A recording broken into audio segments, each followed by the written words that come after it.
The mid-afternoon sun reflected harshly off the massive glass windows of the car dealership, creating a glare that forced Eleanor to squint as she pushed open the heavy glass door.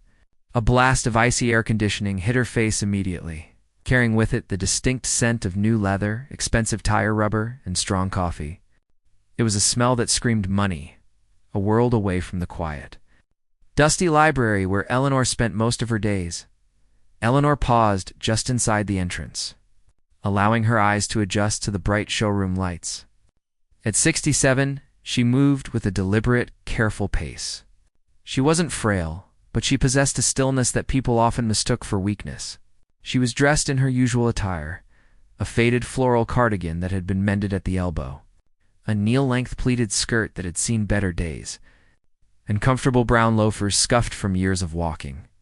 Her silver hair was pulled back in a loose, practical bun, and she carried a large, battered leather purse that looked like it had traveled the world with her. The showroom was vast and intimidating. To her left, a row of gleaming sports cars sat on raised platforms like trophies in a museum. They were low, sleek, and aggressive-looking, painted in shades of fire red and electric blue. To her right, massive SUVs loomed like tanks, her chrome bumpers shining so brightly she could almost see her reflection in them. The floor was polished black granite, so clean that Eleanor hesitated to step on it. Fearing she might leave a scuff mark or slip in her sensible shoes, she took a deep breath and walked forward. Click-clack, click-clack. The sound of her heels on the hard floor seemed to echo loudly in the vast space. It was surprisingly busy for a Tuesday afternoon. Groups of people were clustered around the vehicles, mostly men in sharp suits, and younger couples dressed in designer jeans and shiny sunglasses. The air buzzed with the sound of excitement and negotiation. Eleanor walked slowly, her hands clasped loosely in front of her. She wasn't here for a sports car. She knew her limits when it came to speed. She wasn't here for a monster truck either. She had no need to climb mountains. She was looking for something reliable, something safe, but also something with a bit of dignity. A car that would last her the rest of her years. She moved past the red sports cars, ignoring the way the young men standing nearby stopped talking to watch her pass. She could feel their eyes on her back, scanning her clothes, judging her age. She was used to it.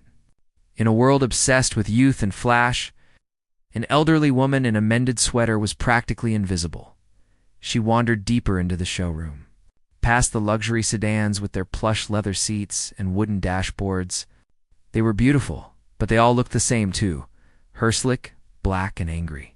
She was just about to turn back toward the exit, thinking perhaps she had come to the wrong place after all, when she saw it, tucked away in the far corner, near the floor-to-ceiling windows that looked out onto the highway, sat a single vehicle that didn't seem to fit with the rest. It was a large sedan, but it had a classic elegance to it. It wasn't flashy or jagged. The lines were smooth and curved, like a pebble worn down by a river. It was painted a deep, matte, charcoal gray that seemed to absorb the light rather than reflect it.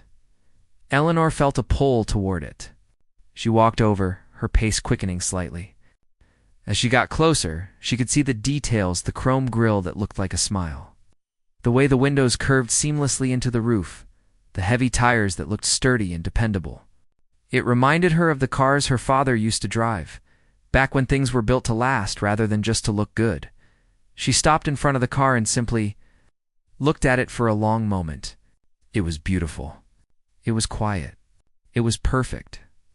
Slowly, reverently, she reached out a hand. Her fingers, wrinkled and spotted with age, trembled slightly as they hovered over the cool metal of the hood. She didn't want to leave a fingerprint, but she needed to touch it to make sure it was real. She laid her palm flat against the hood. The metal was cold and smooth, solid as a rock. It felt like strength. A small smile tugged at the corner of Eleanor's mouth. She could picture herself behind the wheel, driving down the coastal road on a sunny morning, the windows down, the radio playing an old classical station. She could feel the peace it would bring her. She hadn't felt this way about a purchase in a long time. It wasn't just a machine. It was a sanctuary. She walked around to the driver's side and peered through the tinted window. The interior was a creamy beige leather, contrasting nicely with the dark exterior. The steering wheel looked thick and grippable. The dashboard was digital, but not overwhelmingly complicated. It had a clean, simple layout that she appreciated. Eleanor let out a contented sigh. She was ready to buy. She had the money tucked away in the safety of her bank account. A lifetime of careful saving and smart investing that nobody knew about. She didn't buy things often, but when she did, she paid in full. She didn't believe in loans or interest payments. She straightened her cardigan and patted her hair, making sure she looked presentable. She turned away from the car, scanning the showroom floor for help. Now that she had made her decision, she wanted to get the paperwork started so she could take her new car home. That was when the reality of the situation set in. The showroom floor was swarming with salespeople. She could see them everywhere, young men in tight suits with gelled hair, and younger women in blazers holding tablets. They were circling the other customers like sharks. She watched a salesman laugh loudly at a joke, a young man in a hoodie maid slapping him on the back as if they were best friends. She saw another woman pouring sparkling water for a couple looking at a convertible, but no one was coming for Eleanor. She stood next to the matte gray car, looking around expectantly. She made eye contact with a man passing by with a folder under his arm. He looked at her, his eyes sliding quickly over her faded sweater and old shoes. And then he looked right through her. Pivoting on his heel to head toward a group of businessmen walking in the front door, Eleanor waited. 5 minutes passed. Then 10. A young couple walked past her, looking at a red car 2 spaces down. Within seconds, a salesman was at their side, flashing a bright white smile and opening the driver's door for them. His energy was high, his voice enthusiastic as he began listing the engine specs. Eleanor looked down at her hands, feeling a familiar knot of tightness in her chest. It wasn't anger. Not yet. It was that old, heavy feeling of being dismissed, of being considered irrelevant. To these people, she wasn't a customer. She was just an old lady wasting their time, taking up space in a showroom meant for wealthy people. She took a deep breath and tried to stand taller. I have just as much right to be here as anyone else, she told herself firmly. Asterisk, I have the money. I want to buy asterisk. She shifted her weight from one foot to the other, her heels starting to ache on the hard floor. She looked around for the reception desk. It was a long way away, all the way across the showroom. She didn't want to walk all that way just to ask for a salesperson, but it was starting to look like her only option, just as she prepared to make the long walk of shame across the polished floor. Movement in her peripheral vision caught her eye. A salesman who had been standing near the back office, sipping a cup of coffee, had finally noticed her. He hadn't come over earlier because he was busy on his phone, but now he was looking straight at her. Eleanor felt a surge of relief. She put on her best polite smile, smoothing the front of her skirt, ready to introduce herself and ask for the keys to the gray car. But as the salesman started walking toward her, the relief vanished. He wasn't walking with a welcoming stride. He wasn't smiling. He was moving slowly, almost lazily, with a look of bored annoyance on his face. He looked like he was about to clean up a mess rather than close a deal. Eleanor's smile faltered, but she held her ground. She clasped her hands in front of her, waiting for him to reach her. She was a modest woman, quiet by nature, but she wasn't a doormat. She had lived through enough in her life to handle a rude salesman. She just hoped it wouldn't come to that. The salesman stopped a few feet away from her, looking at her with a critical, raised eyebrow. He took a slow sip of his coffee, his eyes scanning her from head to toe, clearly unimpressed by what he saw. Eleanor prepared herself for the conversation, gripping the strap of her old leather purse tightly. The test of her patience and the test of the car dealership's integrity was about to begin. The salesman finally came to a stop just a few feet away from her, close enough that Eleanor could smell the strong, bitter scent of the black coffee he was holding. He didn't offer a greeting. He didn't smile. Instead, he took another slow, deliberate sip from his cup, his eyes flicking over her with a look that was clearly meant to intimidate. He was a tall man, probably in his early 30s, wearing a suit that was cut too tight at the shoulders, making him look broader and more aggressive than he needed to be. His hair was gelled into stiff spikes. and his tie was loosened slightly as if to show that he was too cool for the dress code. He checked the watch on his wrist, tapping the face of it with one finger before looking back at her. "Can I help you with something?" he asked. His tone wasn't friendly or welcoming. It was flat and bored. The kind of voice you use when you're talking to a telemarketer who interrupted your dinner. Eleanor straightened her spine. She refused to let his attitude make her feel small.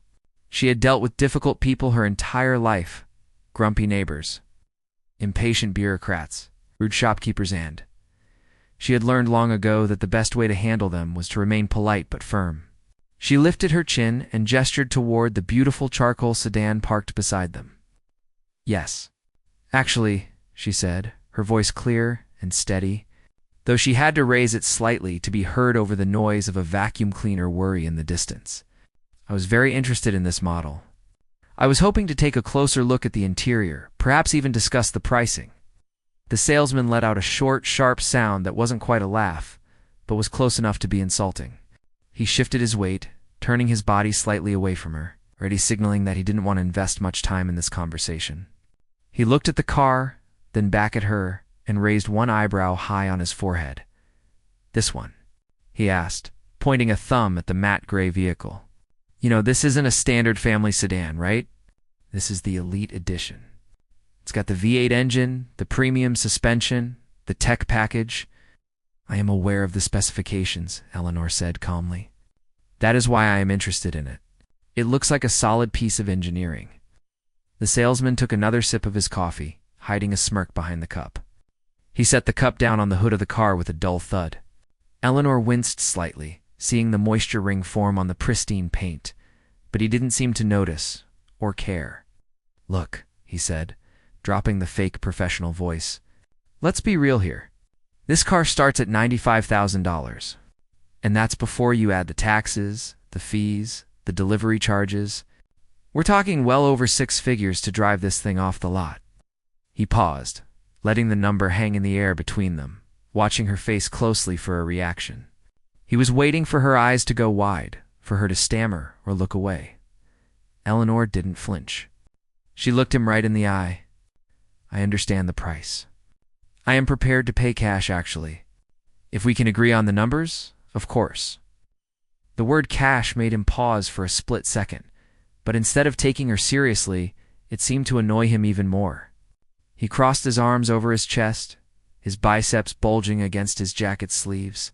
He laughed again, this time a little louder. It was a dry, scoffing sound that drew the eyes of a man looking at a red sports car a few rows over. "Cash?" he repeated, shaking his head. "Right. Sure." He looked at her clothes again, his gaze lingering on her worn loafers and her practical cardigan. "Lady, I appreciate a good joke, but I've got actual customers to help. People who are actually serious about buying." "I am completely serious," Eleanor said, her voice dropping an octave, steel starting to show underneath her polite exterior. "I have been looking for a new vehicle for 6 months. I have done my research. I know what this car is worth." The salesman sighed dramatically, rolling his eyes toward the ceiling as if he were asking the heavens for patience. He took a step closer, trying to use his height to loom over her. "You know what this car is worth? Do you know what the insurance payments alone are on a machine like this? Do you have any idea what the maintenance costs are? Because based on..." He waved a hand vaguely at her outfit. "Based on how you're dressed, I'm guessing you're on a fixed income. This car would eat your pension in a month." Eleanor felt a flush of heat rise up her neck. It wasn't embarrassment. It was anger. Pure, hot anger at his audacity. How dare he assume he knew anything about her finances? How dare he speak to a stranger this way? She gripped the strap of her purse until her knuckles turned white. "My financial situation is none of your concern," she said, her voice trembling slightly with suppressed fury. "Your job is to sell cars, not to judge the people who walk through your door." "My job is to not waste my time," he shot back. He leaned in closer, invading her personal space. "I make commission based on sales, okay? I don't have time to play games with someone who clearly just wandered in from the bus stop to dream. Why don't you go look at the used car lot down the street? I think they have a nice 10-year-old hatchback that might be more in your price range." Around them, the atmosphere in the showroom began to shift. A couple who had been looking at an SUV nearby stopped talking. A man polishing a car in the next row slowed down, pretending to work while listening to the confrontation. The salesman didn't care. He was enjoying this. He felt powerful. He felt like the king of his little castle, and he loved putting this old woman in her place. "I think you should leave," he said, his voice dropping to a harsh whisper. "You're making a scene. Go home. Ask your grandkids to buy you a nice bicycle. This is for people who earned it." The insult hung in the air, heavy and cruel. Eleanor stood frozen for a moment. She wanted to yell. She wanted to tell him exactly who she was and how much money she had given away to charity last year alone. She wanted to humiliate him the way he was humiliating her. But as she looked at his smug, sneering face, she realized something. Yelling would just make her look like the crazy old lady he clearly thought she was. Getting angry would justify his behavior in his own mind. So, she took a deep breath. She closed her eyes for a second, letting the silence stretch between them. When she opened them again, her expression had changed. The anger was gone, replaced by a look of cold, calm disappointment. It was the look a mother gives a disobedient child, or a teacher gives a student who has failed a test they could have easily passed. "You are making a very large mistake," she said quietly. Her voice was so soft that he had to lean forward to hear her. "Not just because you are losing a sale today, but because you are judging a book by its cover. And in my experience, that is the quickest way to fail in life." The salesman laughed, throwing his head back. "Okay, sure. Whatever you say, Grandma." He picked his coffee cup up off the hood of the car, wiping a stray drop of condensation off the paint with his sleeve. "Now, are you going to leave, or do I have to call security?" Eleanor didn't move. She looked at the car one last time, admiring its lines, feeling a pang of sadness that she wouldn't be buying it from this establishment. Not today. Maybe not ever. But she wasn't leaving yet. She wasn't done with him. "You wanted to see my ability to pay?" she asked, her voice steady again. "I know you can't pay," he scoffed. Eleanor reached into her large, battered leather purse. The movement was slow and deliberate. The salesman watched her, his eyes narrowing, expecting her to pull out a crumpled $10 bill or a coin purse. He crossed his arms, ready for the final punchline of his joke. Her hand disappeared into the depths of the bag. She rummaged past her reading glasses, her packet of tissues, and an old apple she had brought for a snack. Then her fingers brushed against what she was looking for.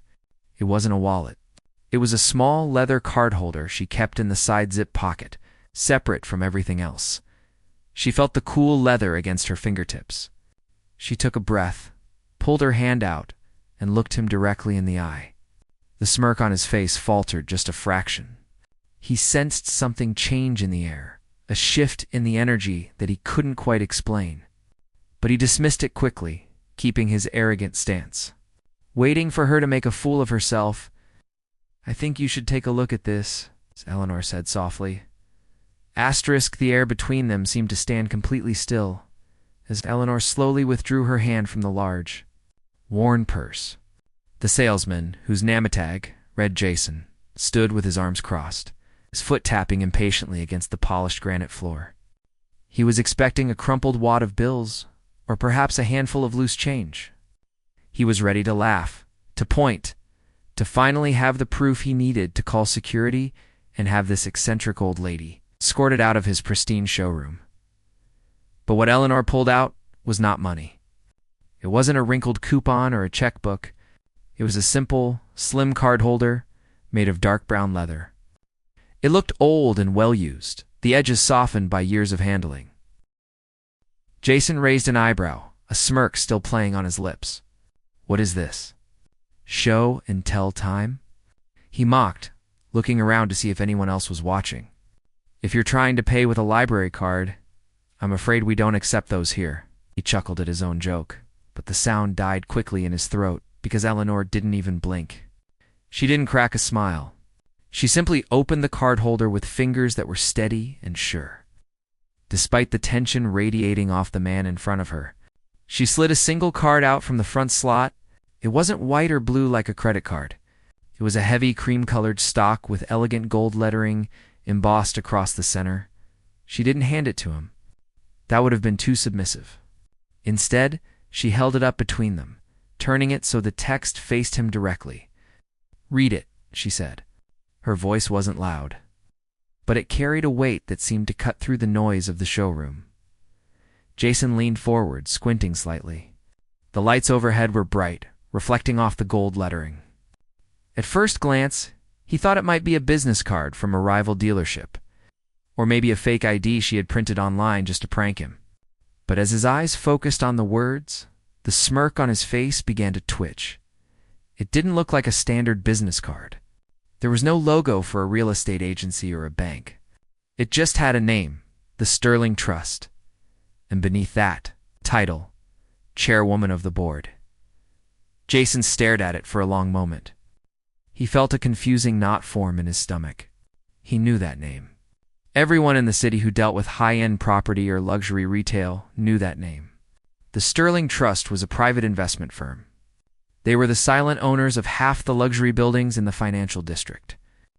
They owned the upscale mall across the street. They were rumor-mongered about in the break room as the people who actually signed the paychecks for the dealership's corporate owners. He looked from the card to Eleanor's face, then back to the card. The disconnect was jarring. The woman standing in front of him in the faded cardigan and scuffed shoes didn't look like a billionaire. She looked like someone who should be knitting socks on a front porch. "This is a joke, right?" Jason asked, but his voice lacked its usual confidence. It sounded tighter now, almost strained. "You printed this up yourself? Is this a gag?" Eleanor lowered the card slowly, holding it against her chest. She looked at him with an expression of profound disappointment. It was the look a teacher gives a student who has just ripped up a textbook. "Why would I joke about something like that?" She asked quietly. "I came here today to buy a car, Jason. I came here to support a local business. But instead of treating me with a basic level of human decency, you laughed at me. You humiliated me. You assume that because I don't dress the way you think a wealthy person should dress, that I am somehow beneath you." "I didn't know," Jason stammered, taking a half-step backward. His arms uncrossed and fell loosely at his sides, his hands opening and closing as if he didn't know what to do with them. The arrogance was draining out of him, replaced by a rising tide of panic. He glanced around the showroom again. The other salespeople were watching now. The couple near the SUV had stopped talking completely. The manager, a man named Mr. Henderson, who had been in his office overlooking the floor, had noticed the commotion and was walking briskly toward them, his face pale. Eleanor continued, her voice still calm but gaining strength. "You judged me by my cover. You saw an old woman in cheap clothes, and you decided I wasn't worth your time? That isn't just bad business, Jason. It is a character flaw, and character flaws tend to have consequences." She paused, letting the word consequences hang in the air. She didn't say it as a threat. She said it as a simple fact of nature, like gravity or the weather. Jason swallowed hard. His mouth had gone dry. "Look, ma'am. I mean, chairwoman. I'm sorry. I really am. We get a lot of people in here just looking, and I thought..." You didn't think Eleanor corrected him gently. You reacted with prejudice. You let your ego make the decision for you. Mr. Henderson reached them just then, breathless. He was a middle-aged man with thinning hair and a perpetual look of worry on his face. He looked from the sweating salesman to the elderly woman, confusion written all over his face. "Is everything all right here, Jason?" Mr. Henderson asked. "We received a complaint from a customer about..." Loud voices. He turned to Eleanor, his tone shifting to a standard customer service script. "Ma'am, I am the manager. Is there a problem? Is this man bothering you?" Jason opened his mouth to speak, to explain, to defend himself, but he found he couldn't. The lies he wanted to tell wouldn't come out. He just stood there, his face flushing a deep beet-red. Eleanor turned her gaze to the manager. She didn't look angry anymore. She just looked tired. She reached out and handed the card to Mr. Henderson. "There is no problem that cannot be solved," she said to the manager. "But I believe there has been a significant misunderstanding regarding my intentions here." Mr. Henderson took the card. He looked down at it, frowning. He read the gold letters. The Sterling Trust. He read the title. Chairwoman of the board. His head snapped up so fast, it was a wonder he didn't hurt his neck. His eyes went wide, darting from the card to Eleanor's face, then back to the card again. He knew exactly who the Sterling Trust was. The dealership's lease agreement, the one that kept them in this prime. High-traffic location was with the Sterling Trust. Mrs. Sterling? He whispered, the color draining from his face. He reached out to shake her hand, then pulled his hand back, realizing he was trembling. I had no idea you were. I mean, we weren't told. I don't announce myself when I shop, she said simply. I prefer to be treated like everyone else. Yes, of course. Absolutely, Mr. Henderson stammered. He shot a look of pure venom at Jason, who was now standing with his head bowed, staring at his own shoes. Jason, go to the back now. Get out of my sight. Jason didn't argue. He didn't try to apologize again. He knew it was too late. He turned and walked quickly toward the break room, his shoulders hunched. The laughter of the other employees following him like a dark cloud. The man who had been the king of the showroom 5 minutes ago was now a pariah. Eleanor watched him go. She felt a pang of pity, but it was faint. You couldn't go through life treating people like dirt and then expect sympathy when you stepped in it. Mrs. Sterling, Mr. Henderson said, turning back to her and trying to smooth down his suit jacket, attempting to regain some composure. Please, let me apologize profusely for this unacceptable behavior. It is not how we do business. Please let me get you some coffee, or some water, anything you want. Eleanor looked back at the matte gray sedan. It was still beautiful. It was still the car she wanted, but the magic of the moment was gone. The excitement of buying it had been tainted by the ugliness she had just experienced. I am all right, Mr. Henderson, she said softly. I don't need water. Please, let me make this right, the manager urged, his voice desperate. If you are interested in the Elite Edition, I can personally guarantee you a significant discount, or perhaps the next model up. We can have it detailed and delivered to your home by tomorrow. Anything. Eleanor looked at the manager. She saw the fear in his eyes. He wasn't afraid of her.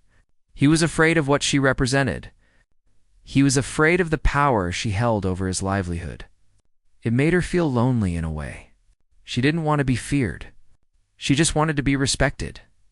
She reached into her purse and slipped the card holder back inside. We will discuss the car, Mr. Henderson, but first we need to discuss something else. Of course, he said instantly. Anything. She gestured toward the large glass windows that looked out onto the busy street. I am not just a customer, Mr. Henderson. As you can see from that card, I represent the owners of this building. I was actually planning to visit your offices next month to discuss the renewal of your lease. I was looking forward to seeing how your business was thriving. The manager froze. He went still as a statue.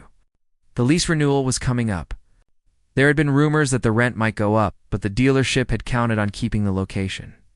Without this spot, in the center of the high-end district, they would lose their wealthy clientele.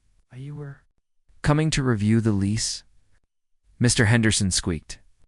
I was, Eleanor said, her voice dropping to a lower register. But after today's demonstration of how you train your staff to treat people, I am reconsidering whether this dealership aligns with the values of my company. I'm not sure I want to be landlords to a business that creates such a hostile environment for its customers. The silence that followed her statement was deafening. The customers nearby stopped pretending not to listen. The entire floor seemed to hold its breath. Mr. Henderson looked as if he might faint. The stakes had just skyrocketed from a lost commission on a car to the potential loss of the entire business. Please, he whispered, his hands clasped together in front of him as if in prayer. Please, Mrs. Sterling, give us a chance. It was just one bad apple. I can fix this. I swear. Eleanor looked at him. She looked at the shiny cars, the polished floor, the frightened faces of the sales staff.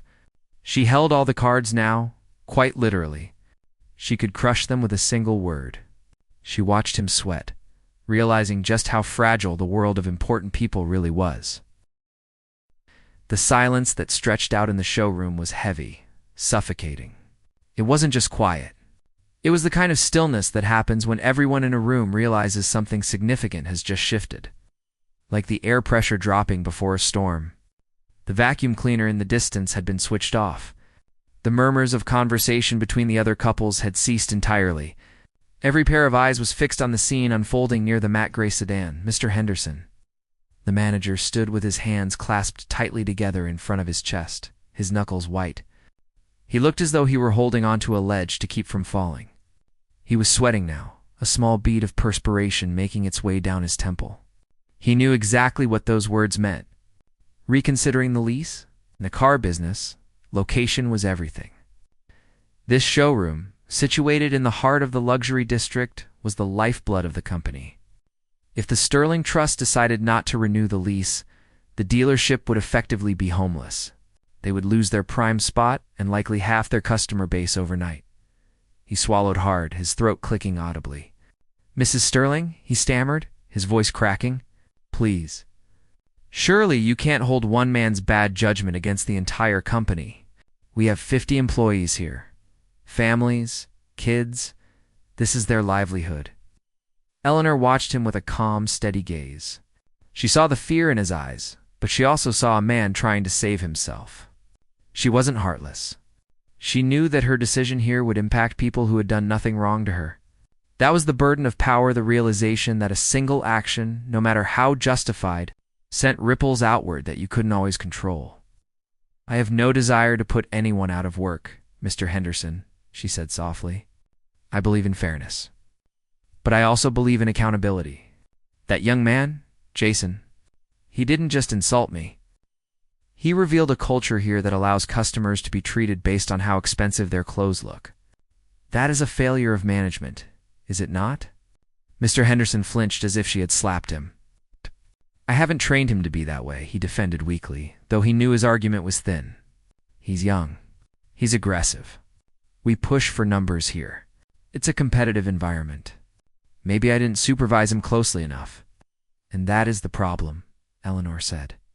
"You push for numbers, but you have forgotten about respect. You sell luxury machines, but you treat people like spare parts." She turned slightly, looking back at the gray sedan. She ran her hand along the cool metal of the roof again. It was such a beautiful car. It was tragic, really, that something built with such precision was being sold by people with such such rough manners. "I came here to buy this car," she continued. Speaking mostly to the vehicle now, "I was ready to write a check for the full amount. Not a lease. A purchase. But the joy of buying it has been stolen from me. Why would I want to drive something that reminds me of this unpleasantness every time I sit in the driver's seat?" Mr. Henderson saw an opening, a lifeline thrown to him in a stormy sea. He took a cautious step closer, careful not to invade her personal space again. "Then let us make it right. Let us replace that memory with a better one. Please, let me sell you the car. Let me deliver it to you personally. I will do the paperwork myself. I will ensure everything is perfect. No tricks. No hidden fees. Just a fair transaction." Lenore looked at him. She considered his offer. She could just walk away. She could leave, go home, have her tea, and never think about this place again. But then Jason would win, in a way. He would think he chased the crazy old lady away, and the dealership would continue on, treating others the way they had treated her, because no one had ever challenged them.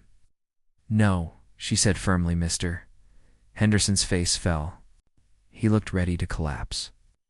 "I will not buy the car today," Eleanor clarified, watching the hope drain from his face. "And I will not make a decision about the lease today either." She paused, looking around the showroom at the other salespeople who were pretending to polish cars that were already spotless. "I believe in second chances, Mr. Henderson, but I also believe in testing character. I am going to go home now. I am going to think about whether I want to do business with a company that harbors such disrespect." "You have 1 week?" "1 week?" he whispered. "1 week," she repeated. "You have 1 week to show me that this dealership deserves to remain in this building. And you can start by teaching every single person on this floor that a human being is worth more than a dollar sign. If I hear one more story of a customer being laughed at, if I sense even a hint of arrogance, I will not just terminate the lease. I will ensure that every business owner in this district knows exactly why. She let the threat hang in the air for a moment. It wasn't a bluff. She had the power to ruin their reputation with a few phone calls.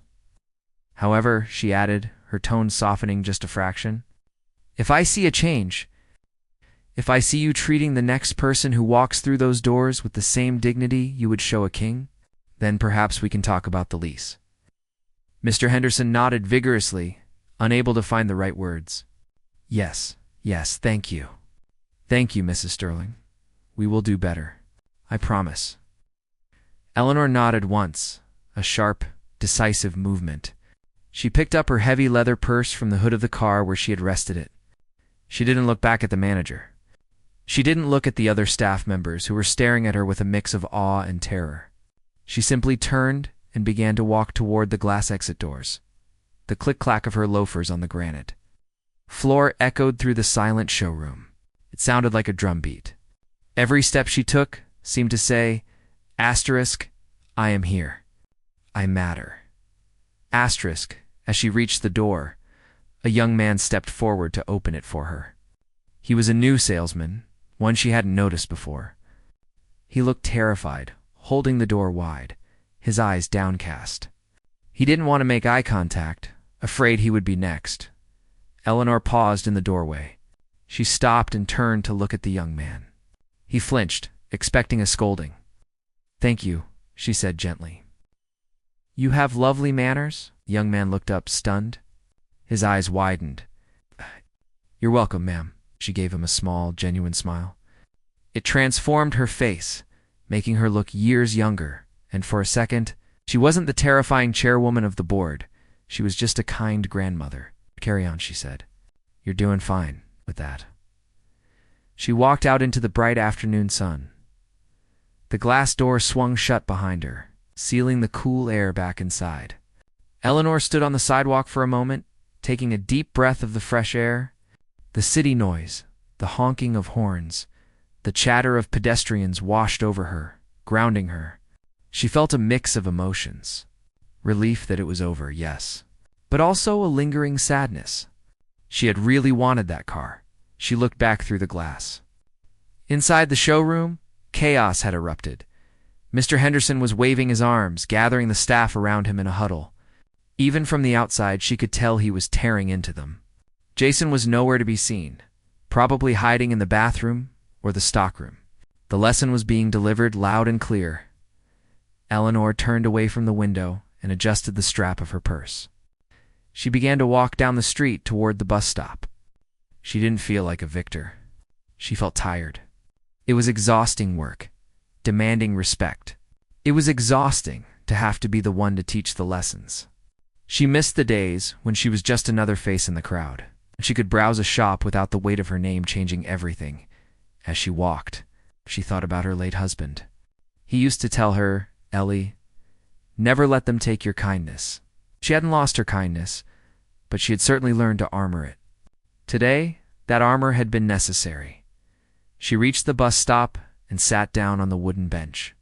A few other people were waiting their young mother with a stroller. A teenager listening to music, a man in a work uniform reading a newspaper. None of them knew who she was. None of them knew that she held the fate of the luxury dealership just down the street in her purse.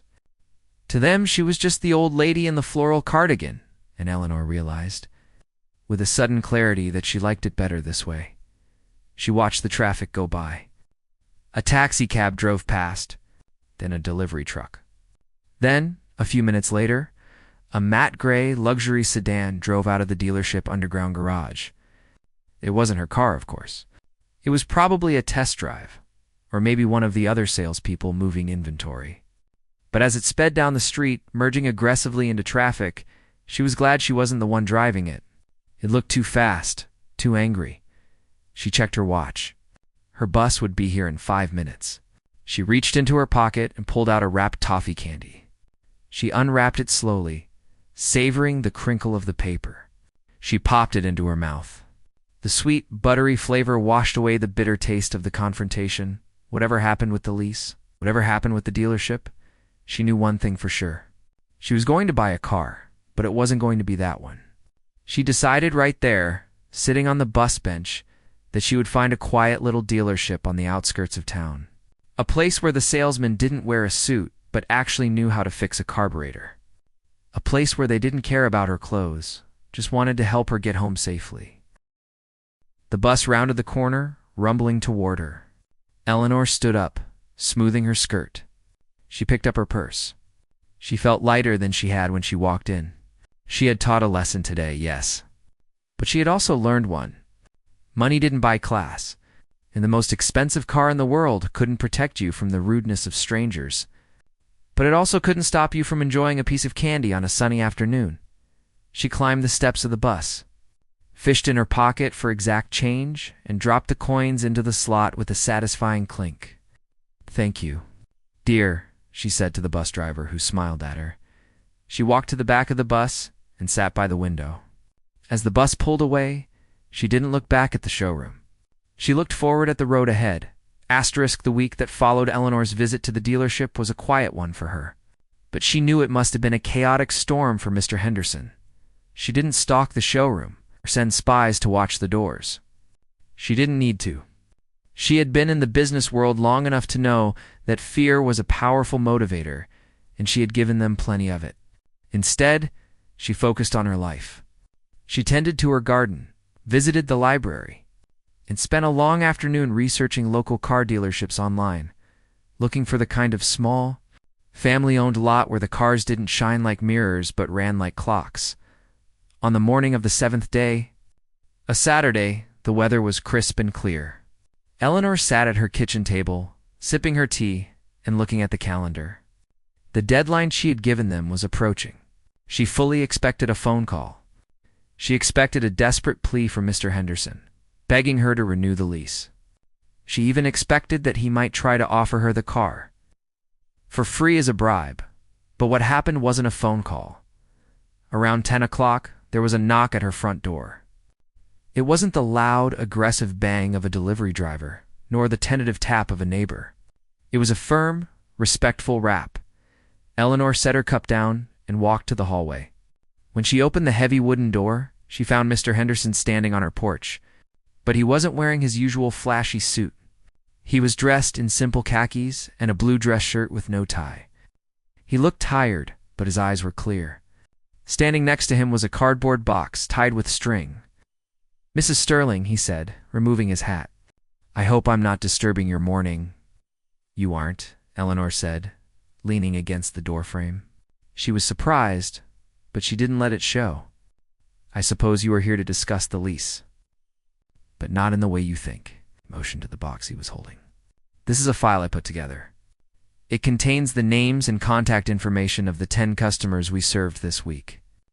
I wanted you to see who they were." Eleanor looked at the box, then back at him, confusion knitting her brow. "I don't understand." Mr. Henderson took a deep breath. "After you left, I gathered my entire staff. I told them exactly who you were and what you had said. I told them that our survival depended on changing our culture. Then, I sent Jason home. I fired him. Not just suspended, but fired. I told him that in our line of work, dignity is the primary product we sell, and he had failed to sell it."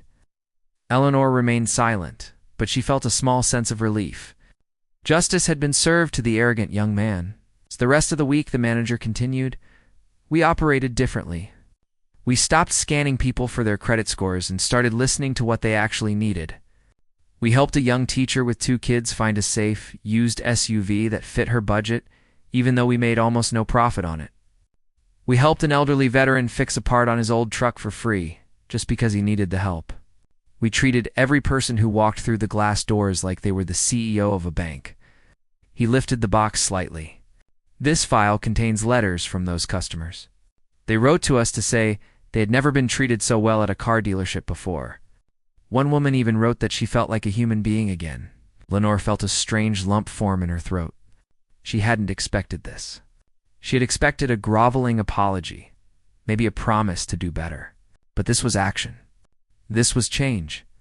"I brought this to you not to beg," Mr. Henderson said, his voice dropping to a humble tone. "I brought it to say thank you. You humiliated us, Mrs. Sterling, but we needed it. We were slipping. We were losing our soul.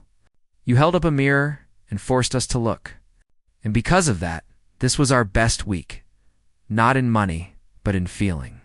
I want to renew the lease, but I want you to know that the building you are renting to is a different company than it was last Tuesday. Eleanor stood looking at him for a long time. She saw the sincerity in his eyes. He wasn't just a manager saving his skin. He was a man who had learned a lesson. It was rare to find people who could accept criticism without bitterness, who could turn a mistake into a transformation. She reached out and took the box. It was heavy. "Come in," she said, stepping aside and opening the door wide. "I have tea on the stove." Manager blinked, surprised by the invitation. "Oh, I don't want to intrude." "Nonsense," Eleanor said firmly. "If we are to do business together, Mr. Henderson, we should know each other as people, not just as signatures on a contract." They sat in her small, cozy living room for the next hour. Eleanor served tea and cookies, and they talked. Not about cars or leases, but about life. He told her about his family, his struggles with managing young people, and his fears about the economy. She told him about her late husband, her work with the trust, and her love for gardening. By the time he stood up to leave, the animosity and the hierarchy that had existed between them at the dealership had completely evaporated. They were just two neighbors now. He walked to the door, carrying his empty hat. "About the lease," he said one last time, his hand on the knob. "Will we be staying?" Eleanor smiled. It was a warm, genuine smile that reached her eyes. "You will stay, Mr. Henderson. I've already drafted the renewal papers for my lawyers. You will receive them on Monday." The relief that washed over his face was visible. His shoulders dropped 3 inches. "Thank you," he said softly. "Truly." "And one more thing," Eleanor added as he stepped out onto the porch. "I am still in the market for a vehicle." Mr. Henderson's eyes lit up. "I can bring the matte gray sedan to your house right now. I can give you the price we discussed." "No," Eleanor said, shaking her head. "I don't want the gray car anymore. It's too flashy for me, I think." "I understand," he said quickly. "We have a wonderful selection of SUVs, or perhaps a more modest sedan." "I actually found a little dealership on the other side of town," she interrupted him gently. "They sell a vintage model, a 1970s coupe. It needs a little work on the upholstery, but the engine is solid." Mr. Henderson looked confused. "But they can't offer you the service we can, and it will probably break down." Eleanor laughed, a light, tinkling sound. "I know, but I went there yesterday. The owner is an old man, wears overalls with grease stains. He didn't know who I was. He didn't ask for my credit card. He just saw an old lady looking at his cars and told me stories about how he used to race them on the weekends. He gave me a homemade lemon cookie while we looked at the engine." She stepped out onto the porch beside him. "I bought it, Mr. Henderson. I paid cash. He even threw in the repair manual for free because he said I looked like I knew my way around a toolbox." The manager stared at her for a moment, and then, to his credit, he started to laugh. It was a real laugh, not the cynical one he had shared with Jason. "You didn't buy a car from me." "After all that? To buy a heap of junk from a guy in overalls?" "It's not junk," Eleanor corrected him playfully. "It's a classic. And more importantly, when I walked into his shop, I felt welcome. Not because of my money, but just because I was there." Mr. Henderson nodded slowly. "I see. You taught me a lesson, and you went and bought from the guy who already knew it." "Apps," Eleanor said. "But remember what I told you? It's not just about the car. It's about how you make people feel. You made those 10 families feel good this week. That is worth more than one sale to me." She extended her hand. Mr. Henderson took it, shaking it firmly. His hand was warm and calloused, very different from the smooth, cold handshake she had expected from a car salesman. "Keep doing the right thing," she told him, "and you'll keep your building. You have my word." He walked down the driveway to his car, a sensible sedan that he hadn't washed in a week. He looked happy. He looked lighter. Eleanor stood on the porch and watched him drive away. The sun was high in the sky now, warming the wooden planks beneath her feet. She took a deep breath of the fresh air. She felt good. She had saved the jobs at the dealership, She had taught a lesson to a young man who sorely needed it. And she had found a new project for herself, a vintage car that she could tinker with in her garage. Life, she decided, was not about driving the most expensive car on the road. It wasn't about demanding respect because of a title on a business card. It was about the small moments, the lemon cookie from a stranger, the tea with a humbled manager, the feeling of a fresh start. She turned and went back inside her house, closing the door against the world. She picked up her teacup from the table, noticing it was empty. She walked to the kitchen to pour another one, humming a quiet tune to herself. It was a good day. A day where the good guys won, but more importantly, a day where kindness had won out over arrogance. Somewhere across the city, Jason was probably updating his resume, angry at the world. But here, in this quiet kitchen, Eleanor was at peace. She knew that while she could change a dealership with a card, the real change happened in the hearts of people who were willing to listen. And that was a victory money couldn't buy.